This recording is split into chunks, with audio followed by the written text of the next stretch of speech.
کیا lock down سے مسائل حل ہوتے جا رہے ہیں؟ نہیں حل ہو رہے۔ جب مدارس بند کر رہے تھے 2-2.5 ہفتے قبل تو تعداد 31 پر پہنچی تھی پاکستان میں کرونا والوں کی، آج وہ 2,500-3,000 کے قریب پہنچی گئی۔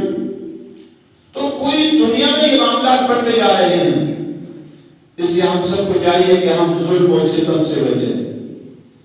ظلم فرما قیامت میں اور آخرت میں ظلمتوں کی اور اندھیروں کی شکل میں آئے گا۔ قبر میں نہیں جانا، صدیوں سال قبر میں رہنا ہے۔ کیا بنے گا قبر میں؟ کبھی سوچا؟ ہمارے ایجنسی بھائی اور فوجی بھائیوں کو بھی سوچنا چاہیے، جنہوں نے حکومت خانے سجائے ہوئے ہیں اللہ والوں سے اور اللہ کے نیک بندوں سے۔ مولانا عالم طاہر صاحب حفظہ اللہ بہت نیک صالح متقی پرہیزگار عالم ہیں اور جب امت مسلمہ کا عظیم سرمایہ ہے۔ مولانا عبد القیوم صاحب حفظہ اللہ اور اس جیسے بہت ساری تعداد امت مسلمہ کا عظیم سرمایہ ہے، لیکن ان کو اندر رکھ کر اس عذاب کو ہم بڑھائیں گے۔ اور پھر یہ بھی عجیب بات ہے کہ اس طرف اس وقت تو چاہیے تھا اللہ تعالیٰ کی طرف متوجہ ہوتے سارے، لیکن اللہ تعالیٰ کی طرف متوجہ نہیں کیا جاتا۔ پولیس کو لگا دیا گیا قوم کی پٹائیوں پر، اور وہ بھی غریب کی پٹائی ہو رہی ہے۔ آپ دیکھیں ہندوستان میں خوب پٹائی آ رہی، پاکستان میں خوب پٹائی ہو رہی کہ بیچارے نماز پڑھنے کے لیے آئے ان کی پٹائی، کوئی بیچارہ گھر سے بھوکا تھا مجبوراً بھوک نے اسے نکال دیا ان کی پٹائی۔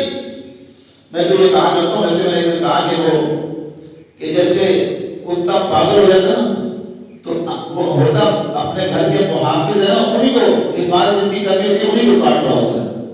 تو ہمارے حکمراں کو کرونا کے خوف نے پاگل کر دیا، حکمرانوں کو کرونا کے خوف نے کیا کیا؟ پاگل کر دیا۔ حالانکہ یہ سوچے موت میں آنا ہی ہے، چھوڑ دیں قوم کو، روئے جتنے شہید ہونے شہید جان کرتا تھا خیر سکتا، سارے آہوزاری کریں، سارے نماز کی پابندی کریں، سارے قرآن کی تلاوت کریں، ذکر اذکار کی پابندی کریں، کوئی توجہ نہیں۔ جب ہم فون بھی کرتے ہیں تو فون کے اندر آج کل وہ انہوں نے لگایا ہوا ہے کہ احتیاط لگائے ہوئے ہیں، اس پہ کوئی اللہ تعالیٰ کی طرف توجہ کا ذکر نہیں ہے کہ اللہ تعالیٰ کی طرف توجہ کرو۔ آج ہی ہاتھ دھوئیں اور 4-5 فٹ کا فاصلہ رکھیں، 4 اور ماسک لگائیں۔ ارے تمہیں 50 روپے کا ماسک بچا سکتا ہے؟ اللہ تبارک و تعالیٰ جس نے سارا جہاں بنایا اس سے تعلق قائم کرو، وہ چیز نہیں جا سکتی۔